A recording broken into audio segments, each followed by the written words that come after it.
It has already been, though, a whirlwind day of events for the president, starting with the inaugural meeting of the Board of Peace this morning in Washington, D.C. The board, as of now, is comprised of representatives from 27 countries. They face the Herculean task of rebuilding Gaza after the 2-year-long war, which began after Palestinian terrorists attacked Israel, murdering 1,200 mostly civilians. President Trump said the Board of Peace has pledged $17 billion toward the reconstruction. That $17 billion includes $10 billion from the U.S. and $7 billion from member countries. The Saudis just announcing a few hours ago they will give $1 billion to the cause. But according to the United Nations Development Program, the cost of humanitarian and reconstruction of Gaza is more like $70 billion. Joining me now from Jerusalem is U.S. Ambassador to Israel, Mike Huckabee. Mike, I would imagine that once this begins, this rebuilding begins, you'd be a part of it. But arguably the biggest task is demilitarizing Hamas in Gaza and the militias that have been popping up. How do you do that before you even begin to put the first shovel in the ground to rebuild? Well, without a doubt, Liz, that is going to be the biggest thing.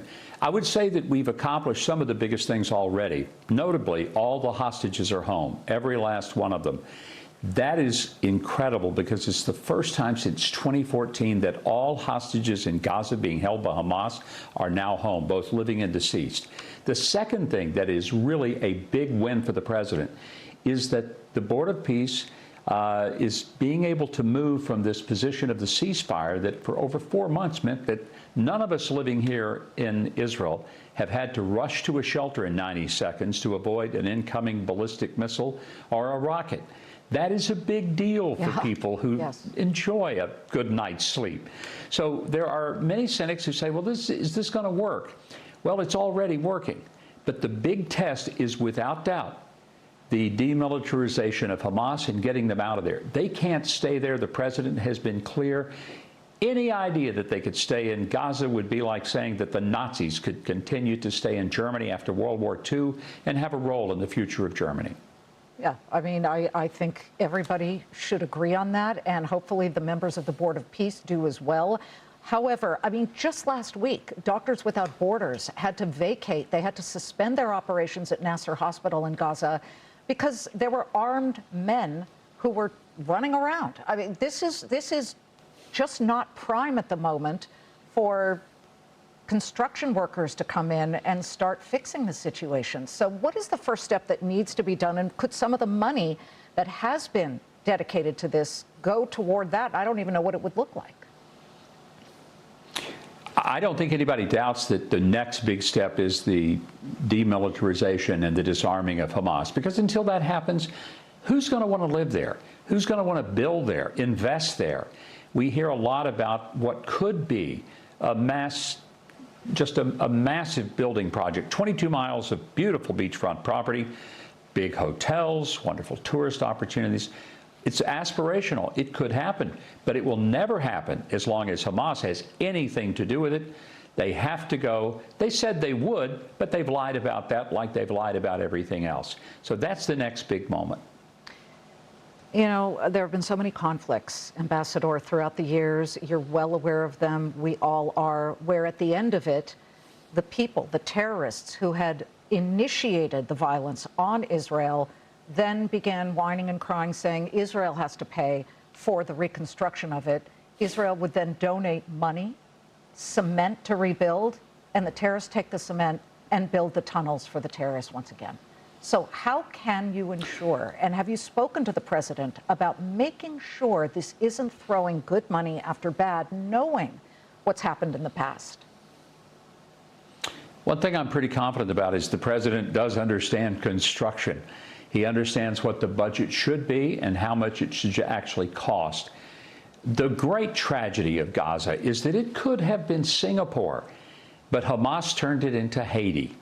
They built an underground system of tunnels that is larger than the London Underground, over 500 miles of tunnels, for the express purpose of carrying out terrorist activities. Gaza's not that big, Liz. It's the size of Las Vegas, Nevada.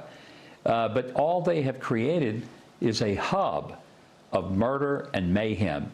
And that's why I hope that all of these nations who are becoming part of the Board of Peace understand that peace begins with the complete just divestiture of Hamas and all of the weapons that they would like to keep their hands on. Well, speaking of weapons, a lot of U.S. weaponry is heading toward Iran. I know you were aware of that. We just had Jennifer Griffin outline some of the armada and the firepower, and the president just said a couple of hours ago, 10 to 15 days before, I don't know, he makes a decision, the Department of Defense makes a decision as to whether there is a deal with Iran to stand down on its nuclear weaponry development, or whether the U.S. makes a move militarily. So all of this discussion about Gaza could very well be interrupted. What's your feeling right now about where the situation with Iran goes? If there's not a deal, and a deal means they get rid of their nuclear enrichment, they don't have any more aspirations for nuclear weapon, they quit killing their citizens, and they start lowering the inventory of ballistic missiles, and especially the range. If they don't do that, President Trump has said there is no deal. If they don't believe President Trump will do what he says in a military action, then they're not real smart, and they certainly have a short memory. They don't remember what happened to them last summer.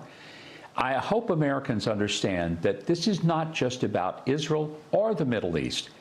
The threat of Iran has for 47 years been focused on death to America. They have moved their proxies all over the world, including 12 countries in the Western Hemisphere. They are a clear and present danger.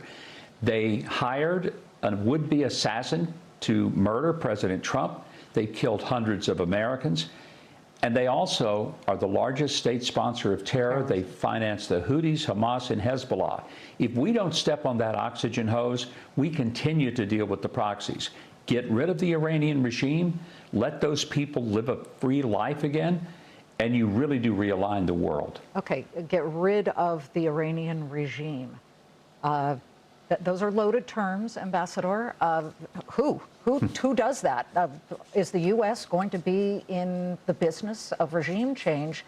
And listen, I'm on your side. How Iran can continue, even with some type of deal, when they have mowed down thousands and thousands of their own citizens who simply want some freedom.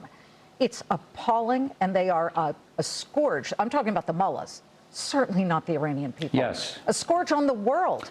So yeah. Can it, like we just said about Gaza, you can't leave Hamas, any even vapor trail of Hamas in Gaza if you want to have what we hope would be a vibrant area once again.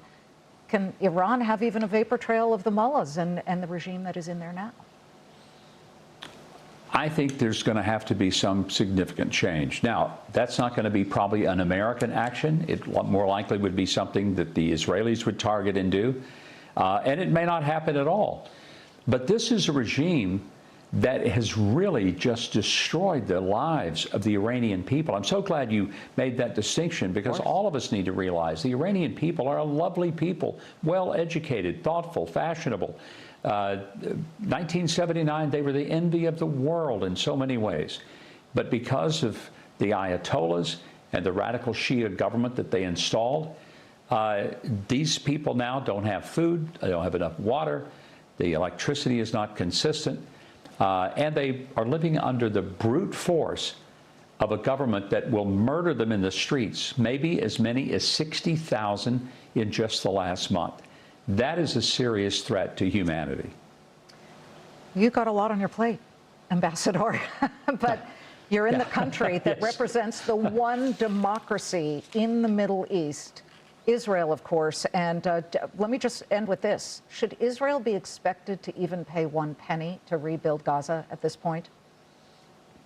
Absolutely not. Absolutely not. And I'll tell you, if anything, there ought to be reparations to Israel for the extraordinary fight that they have had to conduct to get their hostages back, 252, including many Americans, and to pay reparations to the families for the 1,200 people who were murdered, massacred, and mutilated by these hideous, disgusting savages of Hamas.